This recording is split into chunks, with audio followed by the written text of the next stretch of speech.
Bihar DElEd result 2026। सभी बच्चे ने अपना रिजल्ट कार्ड देख लिया होगा, स्कोर कार्ड आपने देख लिया होगा और देखने के बाद जो है आप लोगों के एक मन में सवाल उठ रहा होगा कि काउंसलिंग डेट कब अनाउंसमेंट किया जाएगा, क्या कटअप रहने वाला है। क्योंकि पिछले साल का कटअप जो है मैंने कल लाइव सेशन में जुड़कर सारे कटअप दिखाया था, फर्स्ट राउंड का, सेकेंड राउंड का और थर्ड राउंड का। और आज आप लोग यहाँ देख रहे हैं कि एक वीडियो सामने आई है कि बिहार डीएलएड रिजल्ट 2026 के तहत रिजल्ट आने के बाद जो है आप क्या करेंगे, काउंसलिंग कब से करेंगे, कॉलेज अलॉटमेंट लेटर कैसा होगा, आगे की जानकारी इस वीडियो में देने वाला हूं। तो यह वीडियो आप सबके लिए बिल्कुल ही इंपॉर्टेंट होने वाला है। तो आप सभी बच्चों से एक रिक्वेस्ट रहेगा कि चैनल पे पहली बार आप विजिट किए हैं, चैनल को जरूर से जरूर सब्सक्राइब करेंगे, साथ में बेल आइकन को जरूर से जरूर प्रेस करेंगे क्योंकि हमारी आने वाली पहली नोटिफिकेशन की वीडियो आप तक पहुंच सके और आप सही जानकारी प्राप्त कर सके ताकि आपका ससमय डीएलएड कॉलेज में एडमिशन हो सके। मेरा नाम अमरीश कुमार सिंह हुआ और आज मैं आप लोगों के सामने बिहार डीएलएड रिजल्ट 2026 के बाद, रिजल्ट आने के बाद आप क्या करेंगे। तो सबसे पहले जो है आप लोगों को जानकारी आज मैं देने वाला हूं। सबसे पहले जो है एक चीज को देखेंगे कि आपने रिजल्ट कार्ड डाउनलोड कर लिया है। आप लोग इस फॉर्मेट से एक रिजल्ट कार्ड डाउनलोड किए होंगे, इसका पीडीएफ जो है आपको रखना पड़ेगा। सबसे पहले एक बात जो है आप लोग ध्यान रखेंगे कि आप पीडीएफ जरूर से जरूर रखेंगे।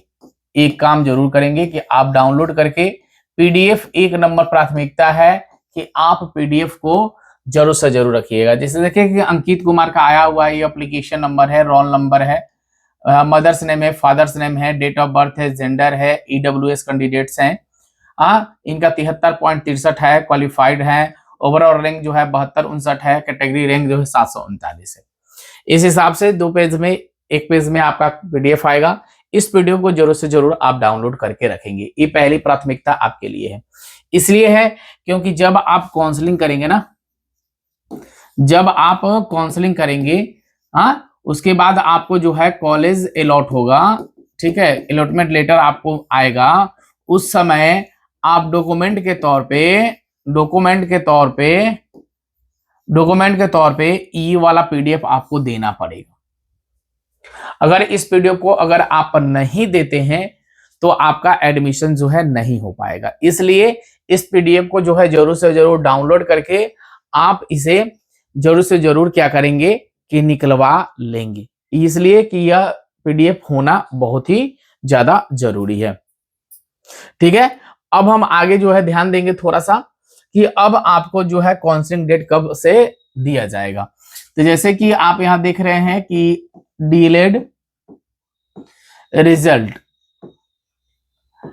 के बाद जो है आप क्या करेंगे, क्या करेंगे। देखिए आपको कुछ नहीं करना है, आपको सबसे पहले जो है क्या मिलेगा, कट ऑफ मार्क्स आएगा। ठीक है, कट ऑफ मार्क्स जो है आपको 2 से 3 दिन में जो है देखने को मिल जाएगा। कट ऑफ मार्क्स 2 से 3 दिन में देखने को मिलेगा।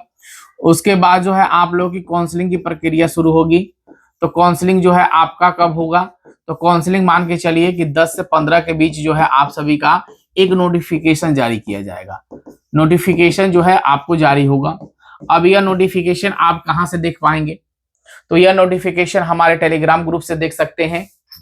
यह नोटिफिकेशन हमारा कहां, टेलीग्राम ग्रुप से देख सकते हैं। तो आप सभी जो है डिस्क्रिप्शन में लिंक दिया गया है, टेलीग्राम का, आप लोग टेलीग्राम ग्रुप में ज्वाइन कर लेंगे। कोई भी डाउट्स हो तो आप इस नंबर पे मुझे मैसेज कर सकते हैं ना, इस नंबर पे आप मुझे मैसेज कर सकते हैं। तो टेलीग्राम ग्रुप ज्वाइन करना आपके लिए जरूरी है कि कोई भी इंपॉर्टेंट डॉक्यूमेंट्स आएंगे आपको टेलीग्राम में सबसे पहले अपलोडेड देखने को मिलेगा। और कोई भी छोटी बड़ी डाउट्स अगर आपको हो रही है तो इस नंबर पे आप मुझे मैसेज कर सकते हैं। ठीक है, तो 10 से 15 दिन में एक नोटिफिकेशन जारी किया जाएगा।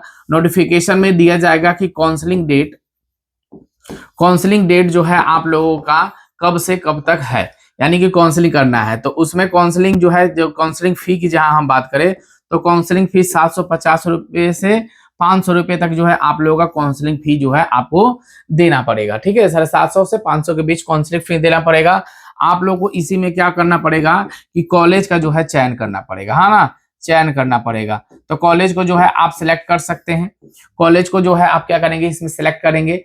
कॉलेज को सिलेक्ट करने के बाद कॉलेज को सिलेक्ट करने के बाद जो है सबसे इंपॉर्टेंट इसी में बताता हूँ। कॉलेज सिलेक्ट होने के बाद जो है आप लोग क्या करेंगे कि आपका जो है सबसे पहले जो है क्या होगा कि गवर्नमेंट कॉलेज, हाँ गवर्नमेंट कॉलेज का जो है क्या होगा, कॉलेज का कटअप जारी किया जाएगा, है ना। गवर्नमेंट कॉलेज का जो है कटअप जारी होगा। कटअप जारी होने के बाद जो है गवर्नमेंट कॉलेज का, उसके बाद फर्स्ट मेरिट लिस्ट प्रकाशन होगा ना, फर्स्ट मेरिट लिस्ट प्रकाशन होगा। जिन अभ्यर्थियों का इसमें नाम आएगा, जिन अभ्यर्थियों का फर्स्ट मेरिट लिस्ट में नाम आएगा, तो आप क्या क्या आपको देना पड़ेगा, इस चीज को याद रखें। जैसे मान लीजिए कि फर्स्ट लिस्ट में आपका नाम आ गया, फर्स्ट लिस्ट में जो है आपका नाम आया, फर्स्ट लिस्ट में क्या हुआ, आपका नाम आया, यानी कि फर्स्ट अलॉटमेंट लेटर प्राप्त हुआ। इसको हम बोल सकते हैं फर्स्ट अलॉटमेंट लेटर जो है आपको प्राप्त हुआ, है ना। फर्स्ट अलॉटमेंट लेटर आपको प्राप्त हुआ। कॉलेज अलॉटमेंट लेटर भी बोलेंगे, इसको कॉलेज अलॉटमेंट लेटर भी बोलते हैं, ठीक है, याद रखिएगा। कॉलेज अलॉटमेंट लेटर भी इसको हम बोलते हैं, कॉलेज अलॉटमेंट लेटर भी बोलते हैं, या इसे फर्स्ट अलॉटमेंट लेटर बोलेंगे। जैसे ही आपको यह कॉलेज अलॉट करेगा फर्स्ट मेरिट लिस्ट में, तो आपको क्या क्या सबसे पहले लगेगा, तो रिजल्ट कार्ड का जो है आपको पीडीएफ लगेगा, जो मैंने अभी आपको दिखाया उसका एक पीडीएफ आपको देना पड़ेगा। दूसरा नंबर जो है आपको एडमिट कार्ड देना होगा, इसको आपको एडमिट कार्ड देना होगा। तीसरे नंबर पे जो है 10th क्लास का जो है आपको डॉक्यूमेंट्स देना होगा, जिसमें मार्कशीट होगा और इसके बाद ओरिजिनल सर्टिफिकेट होगा, ठीक है, सर्टिफिकेट लिख देता हूं मैं।